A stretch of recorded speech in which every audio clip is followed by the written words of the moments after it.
So a question was raised in my free group, and basically the question was, and I'll read it, I'm seeing it on my screen here. How do you personally invest in your mental and emotional wellness as a self-employed entrepreneur? And there's a two-parter. Do you have any strategies or thoughts on that, right? So um, this is off the back of a post that I put out. Basically, I've just invested in some new mentoring for my business, and effectively, I've dropped some cash on my own personal growth and my business growth, basically. And I think first and foremost, I put this, like say, in my group. There's a link below if you want to check that out. It's got 5,500 entrepreneurs in there. Basically, it's me documenting kind of what I've been up to over the last 6 years. I've been online doing affiliate marketing and agency work and all that type of stuff since 2011, but the actual documentation of that more specifically started in sort of like 2018. I kicked that group off, and so you can go check that out if you're interested. Right. So the post that I put up, like I say, I really like to live through what I'm doing, and what I mean by that is that I have encountered a number of people that have a skill set. And there's nothing wrong with monetizing a skill set, by the way. I really want to make that abundantly clear. But they will have a skill set. They will say, oh, you need to invest in your mentoring. You need to invest in your personal growth and all that type of stuff. But then they are not actively doing that themselves. And so there's nothing wrong with selling a skill. I think that's absolutely ideal. But a lot of the time, people are asking them to do things they are not willing, ready, and able to do themselves. And so it creates this sense of abundant deficit, right? There's a sense of deficit in the flow of abundance when it happens like that, because it means that if you think of it kind of like a circle and you're saying, hey, go out and do the thing that I'm not prepared to do myself, then it breaks that circle, right? So if you're going into this world and you're like, hey, I'm going to become a coach and whatnot, then you effectively have to be prepared to live through that in order to come from a place of authenticity. That's my argument. And so, like I said, I've just leveled up, and in order for me to hit the next rung of the ladder, so for those of you that don't know, I'm aiming for consistent $50,000 months. I've had a couple of 50K months before, but basically in the format that I was doing, there was no sort of consistency around those figures. It would oscillate between sort of like 20 and 40, 20 and 30, 20 and 50 again type stuff. And so it meant that in order for me to even things out and create more consistency at that 50K level, it gives me a good baseline to then be able to catapult to that next rung of the ladder as well, which means, guess what, more investment in myself in order to up level both my mentality and my skill set in order to be able to get to that point as well, right? So anyway, the question, how do you personally invest in your mental and emotional wellness as a self-employed entrepreneur? So before the fiscal act of exchanging cash for investing in your own mentoring, which, by the way, I came to realize, I did my tax returns over the last few years, and I came to realize every time I have invested in my growth, and this might sound a little bit cliche, but every time I've invested in my growth, it could be $500, $1,000, 5,000, whatever it is, it's come back to me in a multitude of different ways. Obviously, the financial return, the ROI on that is significant. I don't have an exact figure, but it is significant. And it meant that every time I was spending more on my own personal development, my income would effectively grow up year on year. So that's the first thing I will say. So the way that I view these things now is a little bit different. I don't go into a program or a course or mentoring or one-on-one, whatever it is, and I don't kind of like think, oh gosh, I hope I make my money back in like 5 seconds with this stuff. I'm looking at it for a number of different reasons. One is like literally, it's very cliche, right? But if you want to be a millionaire, go hang out in a room full of millionaires. Go and spend a lot of time around people that are already miles above where you are financially and probably emotionally as well. And what you'll find is that energy will carry you up. You cannot not up level. Even if you're not going to be a millionaire, you might end up, making 6+ figures with a lot more ease than you would have otherwise, right? And so that's it for me. Part of it is literally just being in a room, even albeit virtual, in a room full of people that are miles ahead of where I am, that cannot not uplift me, right? So that's kind of one of the reasons that I look at mentoring in this way now. So that's one way, purely by virtue of association, that will level me up to some degree, both in my abundance my thinking, my sophistication, and obviously my education as well. Now, the other thing is I don't put any weight onto the actual programs that I'm buying itself, right? And what I mean by this is a bit of a funny one, but I'm not looking at the information contained within and going, this needs to save my life. I just need to get one tiny thing out of it in order for it to recoup its investment for me, right? I don't look at that as being like, this is the holy grail, it needs to save my life, right? It doesn't need to. I need to get one little snippet of a tool, of a resource, of something that can carry me forward in order for me to basically have a positive ROI on it. And the positive ROI doesn't even need to be cash flow. I'm not even looking at that. Cash flow, yeah, awesome, that is the goal, clearly, but I know that comes from me up-leveling my own mindset. Because when I do, then guess what? It's a lagging effect as the cash flow. So I up-level my mindset, up-level my skill set, cash flow lagging indicator. So that's it. But over and above that, I was broke for many years, right? I went bankrupt 2015. I carried a mountain of unsecured personal debt leading up into that point. And so I physically could not get into programs at that point. I was too ridden with debt, but also the debt kept me insecure, right? What I mean by that is I was in debt, and it was all of my own doing, by the way. I'm not blaming anyone else. It was all of my own doing, but it kept me insecure, meaning that I thought even if I did find the funds to jump into the mentoring, I didn't back myself, because everything at that point, when you're in such a state of negative cash flow and everything's going out, and you're starting to doubt yourself and why am I in this state at this age? And all my friends are buying private jets, and they weren't, but properties and going on holidays, all this type of stuff, and here I am in a mountain of personal debt. It's cyclical in your mindset. You're like, oh my god, how did I get here, blah blah. And so it's actually quite negative, meaning that you end up lowering your own sense of self-worth because you're in debt, right? And you keep all your money goes out. You're not actually saving any. You're not actually putting any aside to say, cool, I am creating a positive expectation on my own results, meaning that there's nothing to sort of confirm belief shifting that, hey, I'm heading in the right direction, because everything ends up being negative, which means you tend to not back yourself a lot of the time, which I didn't.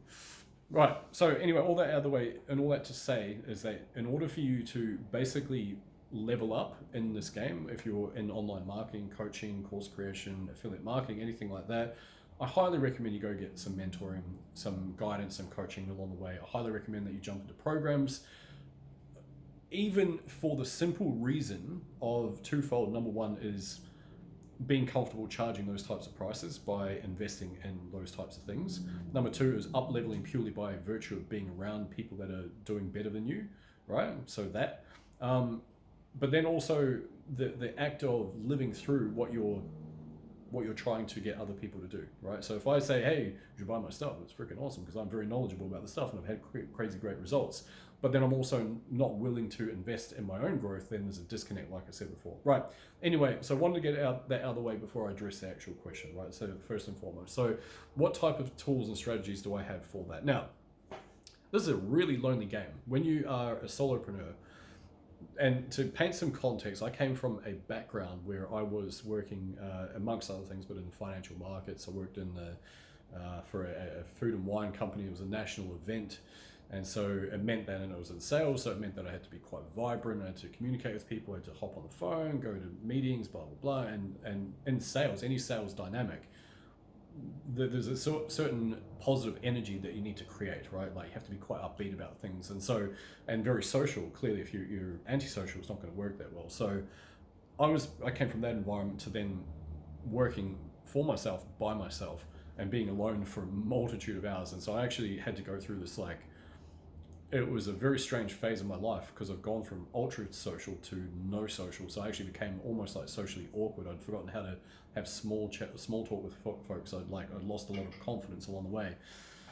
And so because of the inherent loneliness, if you're a solopreneur, you need to counterbalance that with basically balancing things out, right? And so one of the things that I do is I live next to a park, a botanical garden. So I go for a walk every day. And I know it sounds silly, but I surround myself with nature, and I I listen to podcasts and I spend time in nature and I take time to be grateful. And I look after my mental health because it is the number one facet that's going to determine your level of success in this game is your mental health. And a lot of that comes back to diet, exercise, and your belief systems and what you keep telling yourself over and over and over again. But you can't. We're not machines, right? We can't just go like Terminator and just for the entire 24 hours of the day. We have to sleep. We have to have social contact. We have to build and maintain relationships. We have to eat healthy, hopefully a lot of the time, moderation, all that type of stuff. And so then those are kind of the main things. And so I always find room in my day to go and find that balance. And one of the things and I'm probably going to butcher this, but I'm pretty sure it was Ogilvy, your famous ad man. He took time off every day and he would just lie on the couch. And I think a lot of there was some sort of story. I might be butchering this one, but it might have been Eugene Schwartz. Can't actually remember. But he had a couch in his office and it would spend a lot of time just lying on that couch. And I spent a lot of time lying on my couch and just going out and sitting on the grass. And people would argue that, well, what are you doing? I mean, that's not really work. But then I also think, well, that's thinking time. That is time that I'm spending away from the environment of having to type and having to think and having to create stuff to then allow my thoughts to flow. So that's my main thing that I do is I actually spend time away from my business and time away from these types of environments. That's my number one strategy. So albeit very simple, but finding that way to balance yourself out and understanding that in all of business, coaching, course creation, affiliate marketing, whatever you end up doing, it is a marathon, not a sprint, right? And if you can, you're going to have to sprint in certain seasons for sure, but it is a marathon, not a sprint. And so therefore you need to figure out ways, well, how does a marathon run and do it? They just go slow and steady, right? Unless you're that record holder and then you just, it's like crazy fast. But like most of us can't run like that. Most of us have to do methodical, we have to do consistent, we have to do, whatever, going through the motions. So that's kind of the main thing. There's sort of the main things that I adopt. And probably what I would recommend to folks as well. And I think the other one as well, and this is going off on a little bit of a tangent, but I think it's very relevant, is you need to be constantly taking stock of your internal dialogue. I think that's really, really important, right? Because so often we give ourselves labels and we communicate with ourselves in a way that is destructive to our self-confidence, destructive to our abundant capabilities. And part of doing this game is not looking at what everyone else is doing and thinking, oh, I suck because of that. It's honoring who we are. And I guess I don't mean like the surface level, what you see here. I mean the real core identity of who we are. And then understanding that person is for most of us, at least anyway, unless you're a nutcase, is a good human being, is trying to do their best. It's a good human being, basically. And so then if you honor that and you take stock of what you're saying to yourself, a lot of the time it is of a negative nature. For example, I've spoken about this on this channel before, but I've had an insecurity about my intellect for a number of years. I've chipped away at it quite significantly now that I'm a bit older, but for many years I was like, oh, I'm the dumb kid in school. And that was this label that I gave myself. It turns out it wasn't true. It was my perception of things, and because I came up against intellectual difficulties in certain parts of my life, I just went, that's hard, I'm dumb, right? So it was like, oh, I can't do that, that must be a thing, and I just internalized that dialogue over and over and over again. And then that manifested as I became older, and then I just avoided anything that involved me using my brain for things because I was just so tied up with this voice saying that you're dumb, and so I just accepted that was truth without ever going, well, why is it the truth? Well, have I ever considered that? So I say that because as part of what I have embedded into my list of habits is that I have become quite wary of the things that I tell myself. So if anything is of a negative nature, like, I can't afford that. Well, how can I adjust that? Because that puts it, I can't. It's like creating an umbrella around yourself, like a bubble. I can't. It means I'm structuring my own limitations around that.